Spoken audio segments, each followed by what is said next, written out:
Welcome everyone to a new video.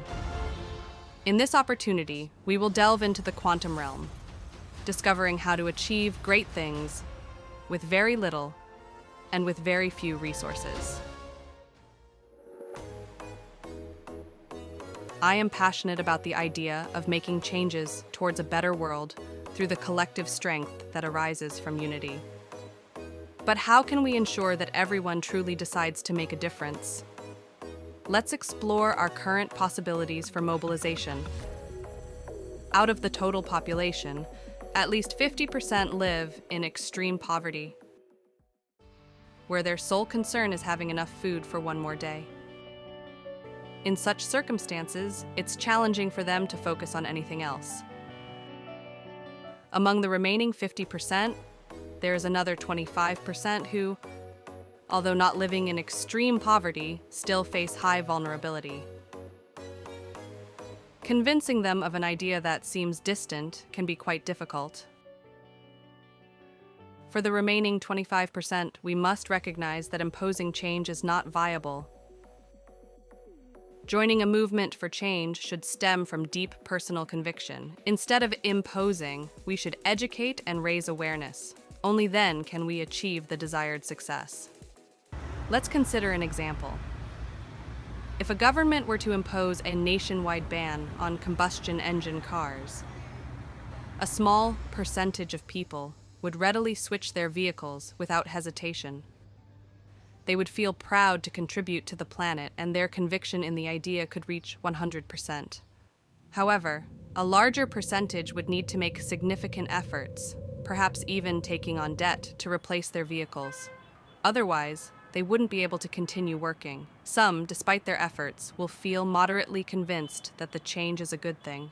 Others will only harbor more resentment without any conviction that the measure serves a purpose. Finally, there will be a small percentage who lack the economic means to switch their vehicles, and the measure will directly impact their work and family situation, leading to anger and potentially joining protests because they have no other choice. Their conviction regarding the imposed measure is simply zero. So how do we ensure that this change arises from absolute voluntary conviction? Perhaps we can be optimistically hopeful about a 12.5% of the population. But how will we ensure that only a small percentage of the population moves the rest of the world towards a change that benefits everyone? Now let's explore a fascinating concept. Have you ever considered whether there exists a renewable, abundant, limitless, and stable energy source accessible on our planet?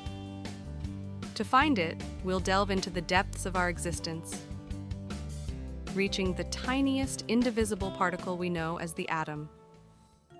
The atom serves as the fundamental building block of everything around us, living or inert. Everything is composed of these tiny atoms. But what exactly is an atom? An atom consists of protons and neutrons, which form the nucleus, along with electrons orbiting around it. Let's step away from the school model and visualize an atom at a real scale. Imagine that this tennis ball represents the atomic nucleus of an oxygen atom, the most abundant element on Earth. Now picture the first electron as a grain of sand, orbiting at a staggering distance of approximately 2 kilometers from the nucleus. Just think about it. This tiny tennis ball has enough force to keep 8 grains of sand in orbit, spaced between 2 and 3 kilometers apart. It's truly mind-boggling. Let's now understand the composition of the atom, since that perhaps tells us how the above is possible. Each atom is made up of a percentage of protons and neutrons that make up the nucleus, and another percentage of electrons that travel around it, plus a 99.9999% vacuum. So each atom is basically empty. In other words, there is nothing in this enormous space between the nucleus and its electrons. To respond scientifically, let's go back to the year 1948, where 2 Dutch physicists, Hendrik Casimir and Dirk Polder, formulated the theory of vacuum energy. They proposed that this immense vacuum must contain energy. At that time, their hypotheses remained within the theoretical framework of quantum physics. However, in 1997, when Steve Lemereau successfully conducted an experiment based on this theory, the existence of energy in the vacuum was scientifically confirmed. So, if this vacuum holds energy, it would mean that 99.9999% of every atom is energy, and its effects imply that 99.9999% of everything we see is energy. Can you fathom the immense amount of energy we're discussing here? Every human being, every plant, every animal, and every element on Earth is essentially energy. But can we truly harness it? Many of you are probably familiar with series like Dragon Ball, where the protagonist concentrates all the energy of their body into a single point on their hands and then releases it toward their enemy. Or consider Avatar, The Last Airbender, where characters have learned to manipulate their own energy to affect other elements like water, earth, or fire. There are countless other movies, especially Asian ones, that depict energy manipulation at a level that seems far beyond our reach. But in theory, it is not impossible. Essentially, we also manage this energy, albeit unconsciously. Energy flows through the vacuum, circulating through every atom in our bodies from limb to limb,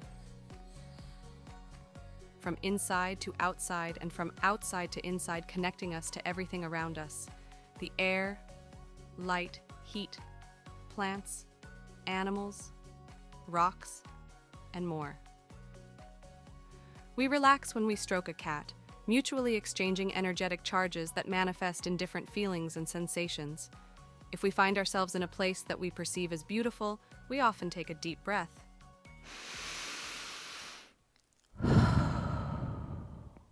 and feel wonderfully. It is said that the energy of the place is good. Our mood changes according to the emotions of those around us. And what if we could find a way to harness this abundant energy and drive a change that allows all of us to live better lives in the time we have left with just 12.5% of the population? If you want to stay informed, consider subscribing and activating the notification bell so you won't miss our upcoming videos. If any of this resonates with you, leave a like. And if you disagree, I'd love to hear your opinion in the comments. See us in a next video.